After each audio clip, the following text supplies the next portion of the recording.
दोस्तों, एक ऐसी दुनिया जहां ना स्मार्टफोन्स है, ना इंटरनेट, ना मॉल्स और ना ही हमें हर दिन की भागम भाग। एक दुनिया जहां प्रकृति के साथ समर्पण और संस्कृति का संगम है।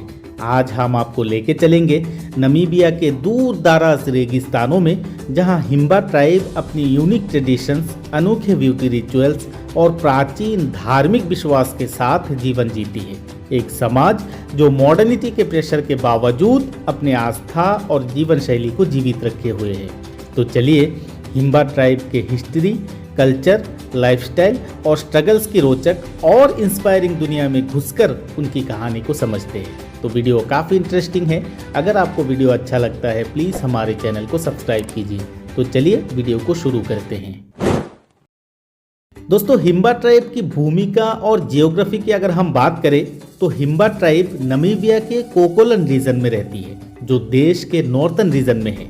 हिम्बा लोगों का जीवन रेगिस्तान और सेमी एरिड प्लेन्स के हर्ष कंडीशन में चलता है। यहाँ दिन के समय 40 डिग्री सेल्सियस से ज़्यादा गर्मी होती है और रात को कड़क ठंड पड़ती है। हिम्बा लोग लिमिटेड वाटर रिसोर्सेज के साथ अपना जीवन व्यवस्थित करते हैं। पानी के कमी के बावजूद उन्होंने अपना जीवन सरवाइव करने का एक यूनिक तरीका डेवलप किया है।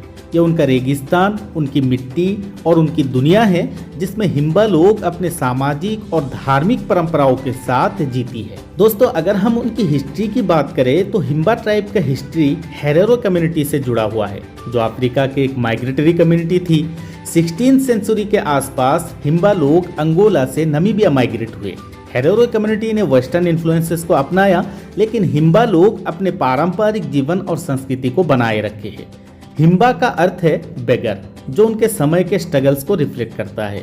हिम्बा ट्राइब का इतिहास एक मिसाल है कि कैसे एक समाज ने अपने आइडेंटिटी और प्रकृति के प्रति अपनी समर्पण को जीवित रखा है। दोस्तों, हिम्बा महिलाओं की सुंदरता और उनकी अनोखी लाल त्वचा दुनिया भर में मशहूर है। बटर फैट और रेड ओकर पाउडर का कॉम्बिनेशन जो हिम्बा महिलाओं के ब्यूटी रिचुअल का एक एसेंशियल पार्ट है, और जिस पेस्ट त्वचा को यूवी रेस और रेगिस्तान की एक्सट्रीम गर्मी से प्रोटेक्ट करता है।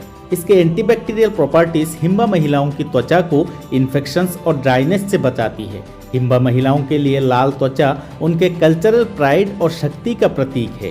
दोस्तों, हिम्बा महिलाएं अपने बालों को भी ऑर्जिस पेस्ट से कवर करती है, जो उनके हेयर स्टाइल्स को और यूनिक बनाता है। ऑर्जिस हिम्बा महिलाओं की ब्यूटी और कल्चर का एक रूपक है, जो उनकी परंपरा और प्रकृति से जुड़े होने को रिफ्लेक्ट करता है।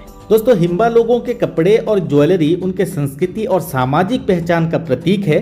हिम्बा लोग लेदर और गोट स्किन से बने कपड़े पहनते हैं, जो उनके हर्ष डिजर्ट कंडीशंस के लिए बिल्कुल परफेक्ट है। महिलाएं अपने कपड़ों को ट्रेडिशनल ऑर्नामेंट्स के साथ सजाती हैं।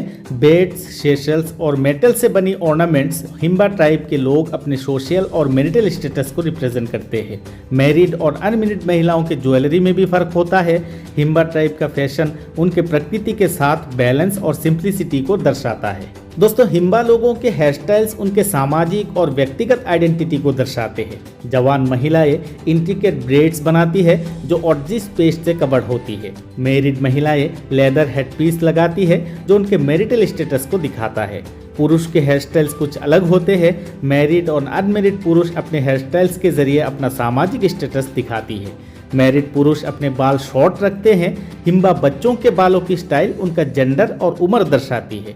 हर ब्रेड और हेयर स्टाइल्स हिम्बा ट्राइब का एक व्यक्ति की कहानी सुनाती है। दोस्तों, अगर हिम्बा लोगों की हम घर बनाने की टेक्निक की बात करें तो उन लोगों को प्रकृति के साथ जीने की कला है। हिम्बा ट्राइब के घर उनके प्रकृति के साथ जुड़े होने और सस्टेनेबिलिटी को रिफ्लेक्ट करते हैं। मड, डंग और वुड से बनी हट्स जो सर्कुलर होते हैं, ये हट सिंपल और पोर्टेबल होते हैं, जो हिम्बा ट्राइब के नोमैडिक लाइफस्टाइल के लिए बिल्कुल परफेक्ट है।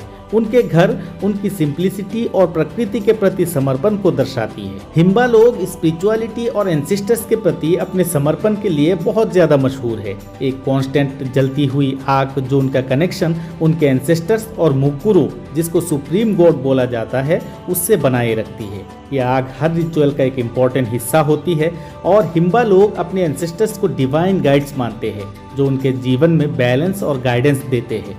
हिम्बा ट्राइब के लिए स्पिरिचुअलिटी उनकी शांति और जीवन की स्ट्रेंथ का एक आधार है। दोस्तों, हिम्बा लोगों के लिए केटल उनका धन और जीवन का एक मूल आधार है। केटल उनका सोशल और फाइनेंशियल स्टेटस डिफाइन करता है। हिम्बा लोग केटल का यूज दूध और मीट के लिए जरूर करते हैं, लेकिन इंपॉर्टेंट इवेंट्स और रिलीजियस रिचुअल्स में केटल का एक्सचेंज या फिर सेक्रीफाइस होता है। केटल हिम्बा लोगों के लिए सिर्फ एक रिसोर्स नहीं, उनके जीवन का एक एसेंशियल पार्ट है। हिम्बा ट्राइब मॉडर्न दुनिया के प्रभाव के बावजूद अपने कल्चरल हेरिटेज को प्रिजर्व करके रखा है। टूरिस्ट हिम्बा कल्चर को अप्रिशिएट करते जरूर है, लेकिन कॉमर्शियलाइजेशन उनका ओरिजिनलिटी खत्म करने का खतरा बन चुका है। हिम्बा यूथ एजुकेशन और जॉब्स की तरफ बढ़ रहे हैं, जो उनके ट्रेडिशनल वैल्यूज को चैलेंज कर रहा है। क्लाइमेट चेंज और वाटर स्कर्सिटी हिम्बा ट्राइब के जीवन को प्रभावित कर रहे हैं। हिम्बा ट्राइब का संघर्ष एक बैलेंस बनाने का है, जो उनका समाज और मॉडर्निटी के बीच एग्जिस्ट कर सके। दोस्तों, हिम्बा ट्राइब के जीवन व्यवस्था से हम ये सीख सकते हैं कि सिंपल जीवन और प्रकृति के प्रति ग्रेटिट्यूड रखना, मॉडर्निटी के दौर में भी अपनी संस्कृति को जीवित रखना, कठिन परिस्थितियों में भी जीवन का संघर्ष करते रहना। दोस्तों, ये थी कहानी हिम्बा ट्राइब की। एक मिसाल है कि कैसे एक समाज मॉडर्निटी के प्रभाव के बावजूद अपने रूट्स और कल्चर को संभाल कर जीवित रख सकते हैं। उनका जीवन सिंप्लिसिटी, प्रकृति और संस्कृति के प्रति श्रद्धा का प्रतीक है। तो अगर आपको ये वीडियो पसंद आया है, प्लीज़ हमारे चैनल को सब्सक्राइब कीजिए। तो मिलते हैं दोस्तों अगली वीडियो में और एक नई अमेजिंग कहानी के साथ।